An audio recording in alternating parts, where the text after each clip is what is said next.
Hello. जी। Hello. Manendra Pratap Singh ji बोल रहे हैं इलाहाबाद से। जी भैया, मनेंद्र जी प्रताप नमस्कार, मैं निशांत वर्मा बोल रहा हूँ दिल्ली से। पूजा पाठ करते हैं और उसके लिए कोई मुस्लिम नहीं रोकता है। बड़े खुशियां वो लोग उसका चढ़ावा अपने कब्जे में ले लेते हैं और वो तो पैसा ले जाके वक्फ बोर्ड में जमा करते हैं। यही हम लोग विरोध कर रहे हैं, इससे ज्यादा इलाहाबाद वहाँ कुछ नहीं यूनिवर्सिटी है। के इलाहाबाद हाँ, यूनिवर्सिटी सेलेक्टिव के प्रयास मत करिए, यहाँ पे सफल नहीं इलाहाबाद होता है। यूनिवर्सिटी के आप होनहार जिस छात्र व्यक्ति से साहब। बात कर रहे हैं उन्होंने आपके कॉल को होल्ड पर रखा है। कृपया लाइन पर बने रहिए। The डर person गए? you are speaking with has put भाग your गए? call on hold. Please stay भाग on the गए? line. आप जिस व्यक्ति से बात कर रहे हैं उन्होंने आपके कॉल को सैयद सालार गाजी की दरगाह के ऊपर चढ़ करके नाचने वाले, मुजरा करने वाले व्यक्ति को जब सामाजिक कार्यकर्ता और लीगल एक्टिविस्ट निशांत वर्मा ने जब कॉल किया तो देखिए वो किस तरह से भागता हुआ खड़ा हुआ और एक भी सवाल का जवाब नहीं दे सका। और जब निशांत वर्मा जी के सवालों का जवाब ना दे सका तो वो फ़ोन कट करके भाग गया है। लेकिन निशांत वर्मा जी कहाँ पीछा छोड़ने वाले इन नफरतियों का। निशांत वर्मा जी ने सैयद सालार गाजी की मज़ार पर मुजरा करने वाले व्यक्ति को जेल भी पहुंचाया है, जिसकी जानकारी वो खुद दे रहे हैं। पहले आप सुनिए जो खुद को सूरवीर बता रहा था और दरगाह के छत के ऊपर चढ़ करके डांस कर रहा था। जब उस तथाकथित सूरवीर से निशांत वर्मा जी बात करते हैं तो उसकी बोलती बंद हो जाती है और वो कॉल कट करके फरार हो जाता है। और उसके बाद निशांत वर्मा जी किस तरीके से 3 घंटे के अंदर उसे जेल की हवा भिजवाते हैं वो आपको दूसरे वीडियो में देखने को मिलेगा। तो आपसे गुजारिश है कि आप दोनों वीडियो पूरा देखिएगा, काफ़ी ज़्यादा आपको मज़ा आने वाला है।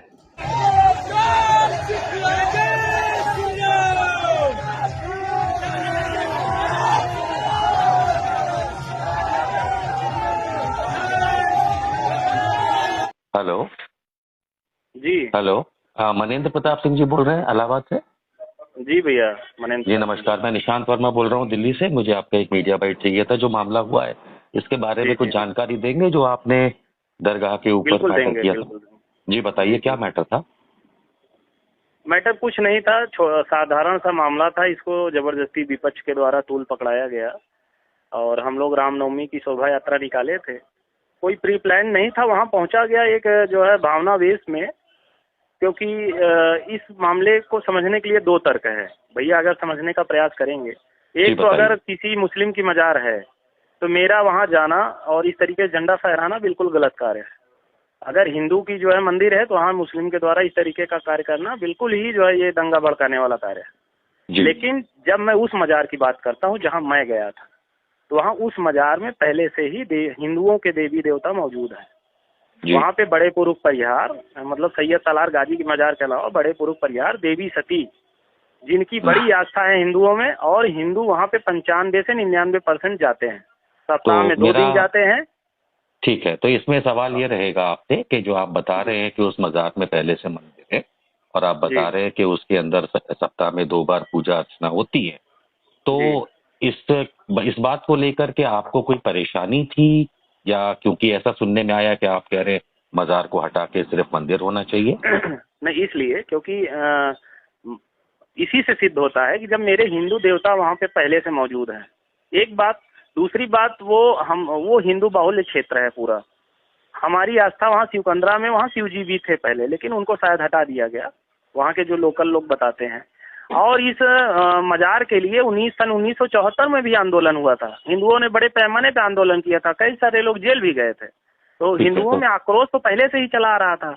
लेकिन अब जब जी हाँ मनेंद्र जी, मैं आपका पॉइंट समझ रहा हूँ। मैं शॉर्ट सवाल करूंगा ताकि बहुत समय भी आपका ना लिया जाए।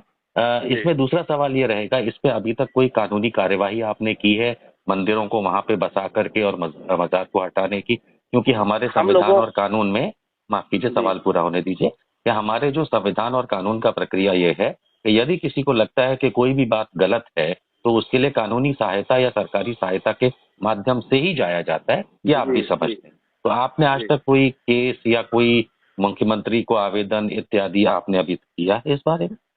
जी जी बिल्कुल, हम लोग कानून के मानने वाले लोग हैं और जो भी पूरे देश का सनातनी हिंदू है सभी कानून का सम्मान करते हैं। तो हम लोगों ने सर्वप्रथम जिलाधिकारी को, कमिश्नर को और जो भी विभाग हैं सबको हमने ज्ञापन दिया था और वो लिखित ज्ञापन है, मीडिया में भी है वो ज्ञापन। ये कब दिया था आपने? कितना समय हो गया? करीब 1 सप्ताह पहले या 10 दिन पहले की बात होगी। हम लोग तो एक ज्ञापन दिए सप्ताह थे। के बाद आपने, माफ कीजिएगा, देखिए मीडिया का सवाल है, थोड़ा सा चुभ सकता है, माफ कीजिएगा, नहीं बिल्कुल लेकिन बिल्कुल, हम सवाल लेकिन अगर आपने एक सप्ताह पहले ज्ञापन दिया है तो विद इन 10 डेज अगर आप इस तरह से करेंगे तो क्या ये सही है, या आपको फिर सरकार उसी को अपना काम कर लेने देना चाहिए? अब इसमें मेरा पक्ष जो है, क्योंकि यही एक भ्रांति है जो विपक्ष उठा रहा है, जी। उसको आप सही से समझने का प्रयास करिएगा। जी आप मतलब जो सवाल है ये है कि मैंने गलत किया है ना, मैं गलत को ही सही सिद्ध कर रहा हूँ, इसलिए अगर माफ कीजिएगा, मैंने ये सवाल नहीं किया था कि आप नहीं गलत नहीं हैं। नहीं मैंने मुझे और इसलिए मैंने आपको नहीं कह रहा हूँ, जो हाँ, मेरा विपक्ष कह सवाल रहा बहुत है। सिंपल है, विपक्ष को छोड़ दीजिए, देखिए सुनिए, पक्ष विपक्ष अभी के इस लिए बात को मैंने, भैया पहले क्लेरिफाई हो जाने दीजिए। हाँ कहिए कि मैं वहाँ करने क्या गया था, क्योंकि वही सही गलत सिद्ध हो रहा है। वो तो ना? कोर्ट करेगा। देखिए माफ कीजिएगा, सही आप थे या आप गलत थे ये न्यायालय के ऊपर है, ठीक आप है, इसमें ठीक है, विपक्ष लेकिन और पक्ष को छोड़ मैं क्योंकि दीजिए। गया मैं था, सवाल मुझसे पूछा जा रहा है, तो हाँ। मैं अपना सही पक्ष रखूंगा जी कि रखिए, उसको भी कोर्ट के लिए ऊपर छोड़ दूँ। नहीं रखिए ना, मेरा पक्ष पक्ष रखिए तो अपना। रखने दीजिए ना। मेरा जी, पक्ष बिल्कुल। ये है कि मैं वहाँ पे गया, सप्ताह हम्म। में वहाँ 2 दिन हम्म, 99%, मैं अभी भी कह रहा हूँ तथ्यों के साथ, 99 से 95% वहाँ हिंदू जाता है। हम्म, सप्ताह में 2 दिन वहाँ पे निशान चढ़ता है। अगर हिंदी भाषी क्षेत्र के होंगे आप, तो निशान जो है वो बड़ा सा पताका होता है जिसपे ध्वज लगा रहता है, निशान चढ़ता है। सभी हिंदू अपने रीति रिवाज से वहाँ पूजा पाठ करने जाते हैं, बड़े पुरुष परिवार और सती देवी की। ठीक अगर है। जब वहाँ पे सप्ताह में 2 दिन ऐसा हो रहा है, तो रामनवमी के शुभ अवसर पे हम लोग अगर अपने सनातन धर्म का पताका वहाँ पे फहरा रहे हैं, तो क्योंकि वहाँ पे हो रहा है ना, वो ऐसी मजार नहीं है कि सिर्फ मुस्लिमों की मजार है, वहाँ अब पे ऐसा मेरे है, देवी सवाल देवता भी बनेगा। मौजूद हैं। ठीक सवाल है, आपकी बात हम समझते हैं। आपका जी। कहना ये है कि वहाँ हिंदू देवी देवता का वास है, इसलिए बिल्कुल है, मौजूद है।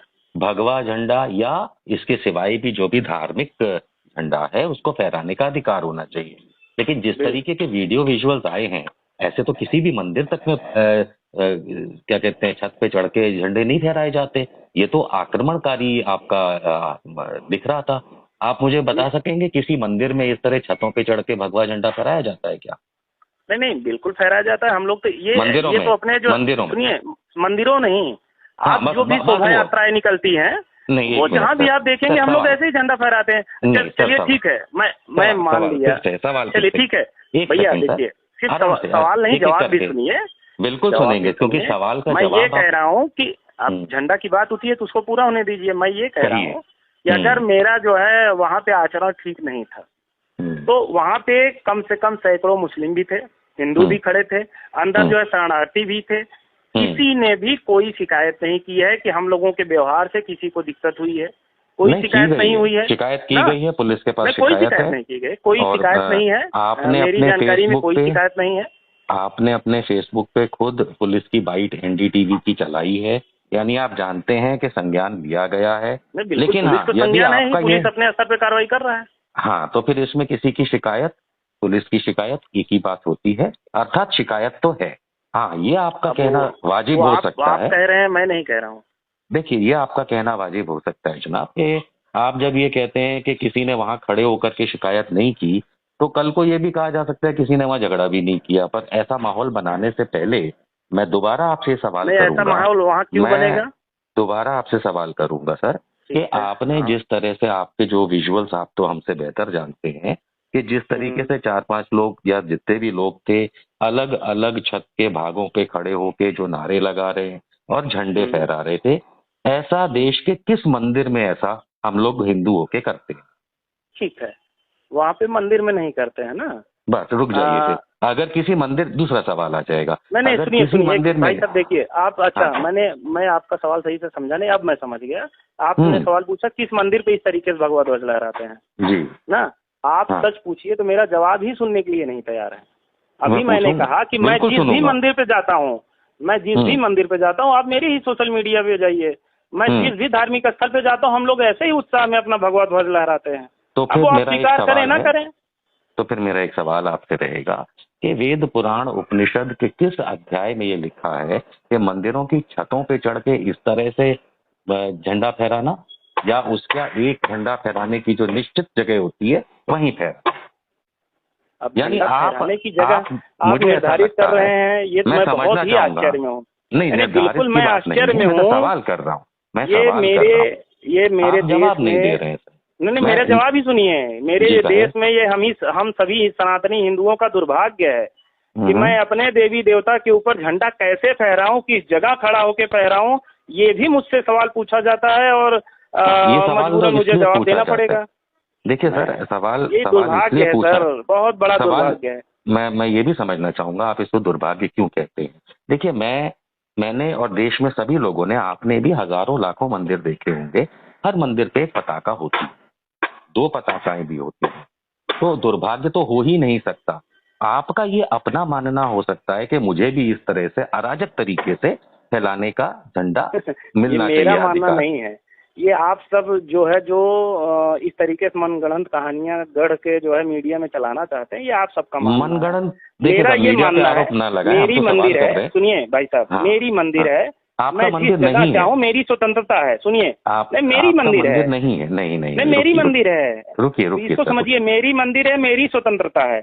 मैं चाहे गर्भगृह में खड़े होकर झंडा फहराऊं, चाहे मंदिर प्रांगण में खड़े होकर झंडा फहराऊं, चाहे जो है खुले मैदान में खड़े होकर झंडा फहराऊं।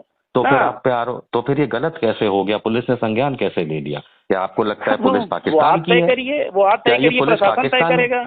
नहीं, हम जानना चाहेंगे आपसे, क्योंकि आप निर्णायक बातें कर रहे हैं। तो आपको लगता है कि प्रयागराज की पुलिस पाकिस्तान की है, जो आप पे इन बातों को समझते हुए कि मंदिर का अधिकार हर सनातनी का है, तो भी आपके ऊपर इस तरह से एक्शन लेने की बात कर रहे हैं? कानून जो कार्रवाई करेगा वो करेगा। आप तो न कानून है, न मैं कानून हूँ। कानून को अपना कार्य करना चाहिए ना। नहीं, आप सवाल मैं कह रहा हूँ ना कि अगर प्रशासन को मेरे कार्यों में गलत लग रहा है, वो कार्रवाई करेगा। मैं तत्पर हूँ, कार्रवाई उसका स्वीकार कर रहा हूँ। आप तो मेरा सोशल मीडिया भी देख के आए, मैंने वहाँ भी लिखा है कि मैं तत्पर हूँ, मैं भाग नहीं रहा हूँ। प्रशासनिक तौर पे तो उस जगह को दरगाह कहा जाता है कि नहीं कहा जाता? तौर पे कहा जाता है, लेकिन हम लोग अगर सुनिए, अगर वो मंदिर होता तो आंदोलन की जरूरत ही नहीं पड़ती बंधु। प्रशासनिक तौर पे सुनिए, प्रशासनिक तौर पे जो बाबरी मस्जिद थी उसको भी बाबरी मस्जिद कहा जाता था, लेकिन हम लोगों ने लड़के वहाँ राम मंदिर बनाई है। प्रशासनिक तौर पे और भी मस्जिदें हैं जहाँ पे हमारे देवी देवता दबाए छुपाए गए हैं, हम लोग वहाँ भी लड़ रहे हैं। बात जो प्रशासनिक है, जरूरी नहीं है कि वही सत्य हो। देखिए, सवाल का आपने जवाब दिया, अब एक और सवाल आने दीजिए कि पहली बात तो बाबरी मस्जिद जो है वो गिरा करके जिस तरह से बनाई गई, उसमें सुप्रीम कोर्ट का आदेश बहुत क्लियर है, उस पर हम बहस नहीं करना चाहते यहाँ पे। लेकिन प्रशासन जब इलाहाबाद प्रयागराज के अंदर इस जगह को दरगाह कहता है, यानी कि उसको दरगाह माना गया है, तो आपकी लड़ाई सुनिए, पूरा होने दीजिए। प्रशासन ने, मैंने आपको बीच में नहीं काटा, मैंने पहले इसी प्रशासन ने उस दरगाह को जो है ताला मार दिया था। इसी पुलिस प्रशासन ने ताला लगाया है, मेले पे रोक लगाया है। तो फिर यही पुलिस प्रशासन है। तो आप प्रशासन से क्यों नहीं लड़ते? आप वहाँ जाके लोगों ने प्रशासन के सामने अपनी मांग की है। आप मुस्लिम हमने ज्ञापन दिया है, अपना पत्र लिखा है, प्रशासन के सामने भी हमने अपनी मांग की है। आपने मांग की है तो उनका कार्य पूरा हो गया, आपकी बात को रिजेक्ट या एक्सेप्ट किया गया, उस पे कार्यवाही होगी। आपको किसने अधिकार दिया? ये सवाल मीडिया का है। वही मैं कह रहा हूँ, सवाल है, मुझे अधिकार दिया है वहाँ पे बैठे हिंदू देवी देवता ने। नहीं, उस मजार में बैठे उस मजार में बैठे मेरे हिंदू देवता ने सप्ताह में 2 दिन, सुनिए, सप्ताह में 2 दिन, गलत नहीं है। मैं देखिए, जो आप फोन से इंटरव्यू ले रहे हैं भाई साहब, मैंने टीवी को भी इंटरव्यू दिया है। मैं कह रहा हूँ वहाँ पे सप्ताह में 2 दिन हिंदू देवी देवता जो है उनका, सुनिए भाई साहब, सेलेक्टिव इंटरव्यू करने का प्रयास मत करिए। मैं इलाहाबाद विश्वविद्यालय का छात्र नेता हूँ, जीवन बीत गया है मुझे इंटरव्यू देते हुए, ठीक है। तो फिर ये सब साजिश मेरे साथ नहीं चल पाएगी, मेरे साथ नहीं चल पाएगी। अगर आप जबरदस्ती का सवाल पूछेंगे मैं फोन काट दूंगा। मेरे पास जवाब है, मैं जवाब दे रहा हूँ, आप बोलते रहिए, सुनते रहिए। मेरा जवाब ये है कि वहाँ पे हिंदू देवी देवता मौजूद हैं, उन्होंने मुझे अधिकार दिए है कि आइए मेरी पूजा करिए, और वहाँ पे सप्ताह में 2 दिन हिंदू जाते हैं, अपना ध्वज चढ़ाते हैं, अपनी पूजा पाठ करते हैं, और उसके लिए कोई मुस्लिम नहीं रोकता है। बड़े खुशियां वो लोग उसका चढ़ावा अपने कब्जे में ले लेते हैं और वो पैसा ले जाके वक्फ बोर्ड में जमा करते हैं। यही हम लोग विरोध कर रहे हैं, इससे ज्यादा वहाँ कुछ नहीं है। इलाहाबाद यूनिवर्सिटी के प्रयास मत करिए, यहाँ पे इलाहाबाद यूनिवर्सिटी के होनहार छात्र साहब बात कर रहे हैं, उन्होंने आपके कॉल को होल्ड पर रखा है, कृपया लाइन पर बने रहिए। The person you are speaking with has put your call on hold. Please stay on the line. आप जिस व्यक्ति से बात कर रहे हैं, उन्होंने आपके कॉल को कुछ ही घंटा पहले, आपको याद होगा कि मैंने प्रयागराज में दरगाह पे भगवा झंडा लहराने वाले मनेंद्र प्रताप सिंह से टेलीफोनिक इंटरव्यू किया था, याद है? उसकी बातों में साफ झलक रहा था कि वो कितना गलत है। और अब आपके लिए ये समाचार कि मनेंद्र प्रताप सिंह दरगाह पे झंडा फहराने के जुर्म में गिरफ्तार हो चुके हैं। कानून अपनी लड़ाई इनके साथ लड़ेगा क्योंकि ये अपने आप को कानून से ऊपर समझते हैं। खैर, ये सूचना देना ज़रूरी था कि मनेंद्र प्रताप सिंह, जिन्होंने प्रयागराज में दरगाह के ऊपर झंडा फहराया था भगवा, और हमारे इंटरव्यू में ये कहा था कि ये उनका अधिकार है, गिरफ्तार हो चुके हैं।